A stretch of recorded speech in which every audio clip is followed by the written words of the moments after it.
technique. So if you weren't here for some reason, when I partner you up, just ask, I'll come over and work with you guys individually. For right now, let's work our kneeling guard break. But it's not just the guard break. What comes after the guard break? Well, all the rest of jiu-jitsu. So kneeling guard break. Remember, I can grab the belt. Sometimes that belt is absent. So your choice today. If the belt's on, you can grab the belt. We can also grab the pockets. Roll my elbows in so they can't take advantage of my elbows flaring. Pin the hips. Circle the knee to the tailbone. Sit back, and I sink back and break. Okay. Any guard pass you want now. So if, let's say you're in class and you only know the knee slice, then use it 100 times if you need to. If I know knee slice, or back step pass, or double underhooks, I'm gonna get to my side control. I'm gonna hug the head. Get the position, hold it. 1, 2, 3. Today, we're gonna add 2 more steps in. I'm gonna post the hand by the hip. I'm gonna pop up. I'm gonna hit my knee on belly. My knee is all the way across. My foot, where my shoelaces would be, is touching his hip. If my knee's in the middle weight point, and this foot's hanging out, he can start to counter. So make sure that my shoelaces are attached, my shin's all the way across the belly, and this knee cannot be on the floor, yeah? Once I hit, I can do it with grips. Kind of cook him. 1, 2, 3, make uncomfortable on my partner. I'm gonna swim my underhook. Why am I swimming this underhook? So I can lift his hand in the air. Why am I doing that? So when I bring my knee over, he can't block my knee. When I hit the mount, I'm gonna skydive. Hold it. 1, 2, 3. Now, Aaron is gonna work his upa escape. He's gonna trap my leg and step over. He's gonna trap the arm the same size and bridge his hips and roll. What just happened? Now he runs a kneeling guard break. Go ahead. Whatever pass he wants. Stabilize the side control. When he's ready, knee on belly. When he's ready to the mount, hold it. Now it's my turn. Trap the foot, trap the arm, bridge, roll. Now the drill is reset. Any questions? I will be around, okay? 5 minutes on this one. Break, pass, knee on belly, mount, bottom player, upa escape, and reset the drill. Ready? 1, 2, 3.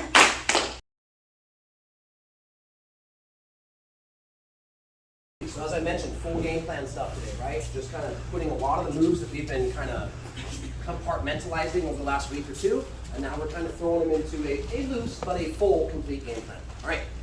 So that was the one kneeling guard break that we've gone over. There's a variation, and we'll mention it real quick, just so we're all on the same page. Sometimes his hands aren't just sitting here doing nothing. And in fact, the bottom player should be looking for grips all the time, yeah? So in this case, and I want to do a kneeling guard break, I would have to clear this grip, strip the grip, and then I could pin his own forearm. And instead of grabbing the belt or the hip pockets, once I strip the grip and put it down, I would go top of the wrist control, elbow. Now I'm controlling the arm, pinning it to his body, and I would use my break and pass, okay?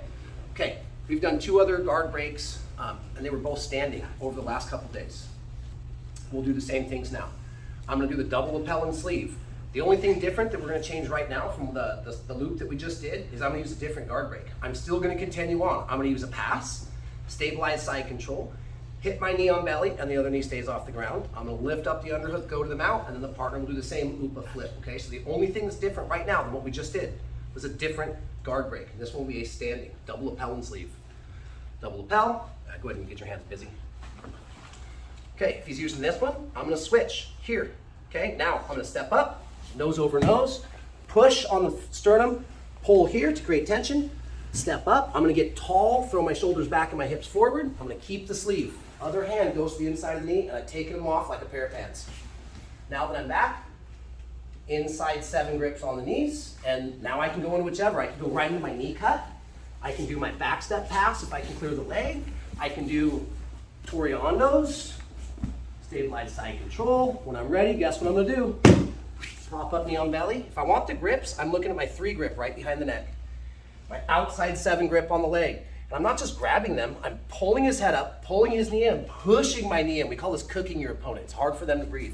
I can stabilize, I can stay here. When I'm ready, underhook, make him high five the ceiling, to the mount, skydive. Now what's Aaron gotta do? Trap my arm and leg, same side of my body, bridge and then roll.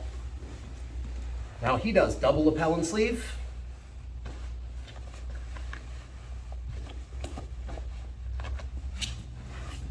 Breaks, pass, same thing all the way through to knee on belly, then to the mount. Then I'm gonna do what? Trap the arm, trap the leg. Really important if you guys can see how his knees are on the ground. If I try to just roll him, he's got a point of contact on the mat, which means he has a base. But if I bridge him, watch his knees. Now he's got no base, and I can bring him over. So this is why me versus some other coaches will say bridge and roll. I like to say bridge then roll because it implies a certain succession. Bridge their knees off the mat.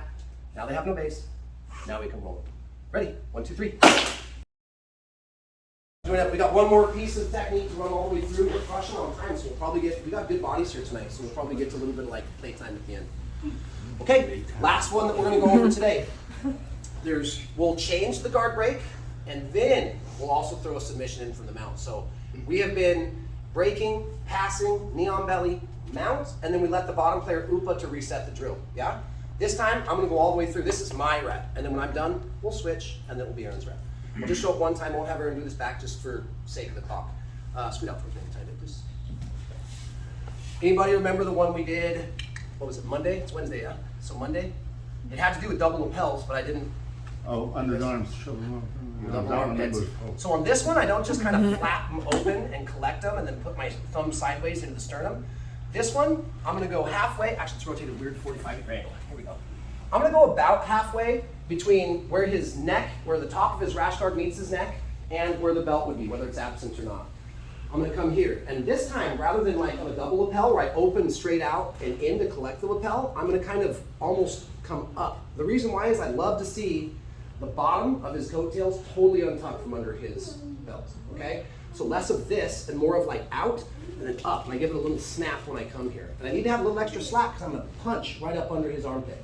Real quick note for those of us that weren't here Monday.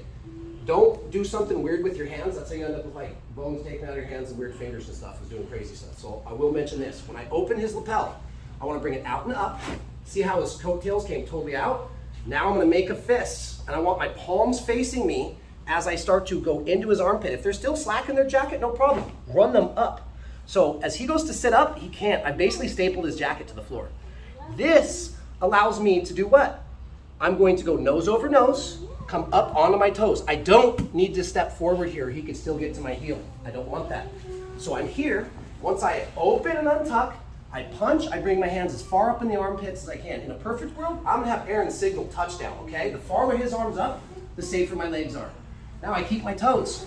I'm just gonna go nose over nose, onto my toes. And remember, if I just try to bring my legs straight in, I'm gonna run into his hip. I need to place my kneecap on his tailbone. So I do this little circle.